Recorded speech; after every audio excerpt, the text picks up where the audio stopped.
Halo teman semua, kali ini aku mau ngajakin si Coko jalan-jalan nih.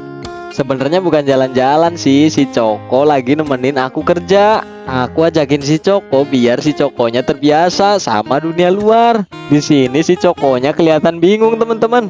Tapi alhamdulillahnya si Coko nggak pergi kemana-mana.